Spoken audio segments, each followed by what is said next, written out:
આજરોજ સાંજે 5:30 વાગ્યે પરિવાર લગ્નમાં ગયો તે તસ્કરો ઘરમાં ત્રાટક્યા. સોમનાથ રોડ ઉપરની કૃષ્ણ વિલા સોસાયટીમાં આવેલા મકાનમાં ચોરી.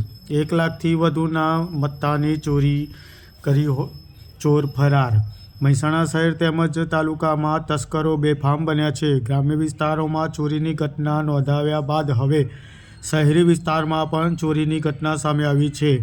મહેસાણા શહેરના સોમનાથ રોડ ઉપર આવેલા સોસાયટીમાં રહેતા પરિવાર અમદાવાદ લગ્નમાં ગયો તે દરમિયાન તસ્કરોએ બંધ મકાનને નિશાન બનાવી રોકડા તેમજ સોના ચાંદીના દાગીના મળી કુલ કિંમત રૂપિયા 1 લાખથી વધુના મત્તાની ચોરીની ઘટનાને તસ્કરોએ અંજામ આપ્યો છે. પરિવાર લગ્નમાં ગયો તે તસ્કરો ઘરમાં ત્રાટક્યા. મહેસાણા શહેરમાં સોમનાથ રોડ પર આવેલા કૃષ્ણવિલા સોસાયટીમાં આવેલા મકાન નંબર 36માં રહેતા પરમાર દિલીપ કુમારે મહેસાણા શહેર એ ડિવિઝન પોલીસ મથકમાં ફરિયાદ નોંધાવતા જણાવ્યું હતું કે 29 નવેમ્બર 2025ના રોજ તેઓ અમદાવાદ ખાતે લગ્નમાં પોતાના પરિવાર સાથે ગયા હતા. તે દરમિયાન તસ્કરોએ તેમના ઘરને નિશાન બનાવી તાળા તોડી ઘરમાં ઘૂસ્યા હતા.